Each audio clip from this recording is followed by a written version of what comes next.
മുൻ മുഖ്യമന്ത്രി ഉമ്മൻചാണ്ടിയുടെ രണ്ടാം ചരമവാർഷിക ദിനാചരണത്തിന്റെ ഭാഗമായി വിവിധ കേന്ദ്രങ്ങളിൽ അനുസ്മരണം സംഘടിപ്പിച്ചു. കോൺഗ്രസ് മണ്ഡലം കമ്മിറ്റികളുടെ നേതൃത്വത്തിലാണ് ഉമ്മൻചാണ്ടിയെ അനുസ്മരിച്ചത്. മുൻ മുഖ്യമന്ത്രി ഉമ്മൻചാണ്ടിയുടെ രണ്ടാം ചരമവാർഷികത്തോടനുബന്ധിച്ച് വിവിധയിടങ്ങളിൽ അനുസ്മരണം സംഘടിപ്പിച്ചു. ഉളിക്കൽ മണ്ഡലം കോൺഗ്രസ് കമ്മിറ്റിയുടെ ആഭിമുഖ്യത്തിൽ സംഘടിപ്പിച്ച അനുസ്മരണം സജീവ് ജോസഫ് MLA ഉദ്ഘാടനം ചെയ്തു.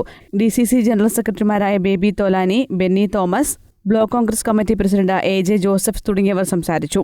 പുതിയങ്ങാടി മണ്ഡലം കോൺഗ്രസ് കമ്മിറ്റിയുടെ നേതൃത്വത്തിൽ മൊട്ടാമ്പറത്ത് സംഘടിപ്പിച്ച ഉമ്മൻചാണ്ടി അനുസ്മരണം block vice president P. Abdul Khader ഉദ്ഘാടനം ചെയ്തു. മണ്ഡലം പ്രസിഡന്റ് ജോയ് ചൂട്ടാട് അധ്യക്ഷത വഹിച്ചു. K. സജി നാരായണൻ, ശ്രീജിത്ത് പൊങ്ങാടൻ തുടങ്ങിയവർ സംസാരിച്ചു.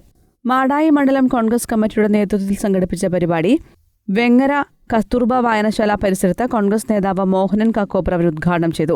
മണ്ഡലം കോൺഗ്രസ് പ്രസിഡന്റ് M. പവിത്രൻ അധ്യക്ഷത വഹിച്ചു. സുധീഷ് വെള്ളച്ചാൽ, സുധീർ വെങ്ങര തുടങ്ങിയവർ സംസാരിച്ചു. ചെറുപുഴ മണ്ഡലം കോൺഗ്രസ് കമ്മിറ്റിയുടെ നേതൃത്വത്തിൽ സംഘടിപ്പിച്ച ഉമ്മൻചാണ്ടി അനുസ്മരണം ചെറുപുഴ ബ്ലോക്ക് കോൺഗ്രസ് പ്രസിഡന്റ് മഹേഷ് കുന്നുമൽ ഉദ്ഘാടനം ചെയ്തു. മണ്ഡലം പ്രസിഡന്റ് TP ചന്ദ്രൻ അധ്യക്ഷത വഹിച്ചു. ആലയിൽ ബാലകൃഷ്ണൻ, സലീം തേക്കാട്ടിൽ തുടങ്ങിയവർ സംസാരിച്ചു. മുണ്ടേരി കാഞ്ഞിരോട് മണ്ഡലം കോൺഗ്രസ് കമ്മിറ്റികളുടെ നേതൃത്വത്തിൽ ഉമ്മൻചാണ്ടി അനുസ്മരണം നടത്തി. മുൻ KPCC അംഗം മുണ്ടേരി ഗംഗാധരൻ ഉദ്ഘാടനം ചെയ്തു. K. രാജീവൻ അധ്യക്ഷത വഹിച്ചു. ലക്ഷ്മണൻ തുണ്ടിക്കോത്ത്, കട്ടേരി പ്രകാശൻ തുടങ്ങിയവർ സംസാരിച്ചു. വിവിധ ബ്യൂറോകൾക്കൊപ്പം ന്യൂസ് ഡെസ്ക്, കണ്ണൂർ വിഷൻ.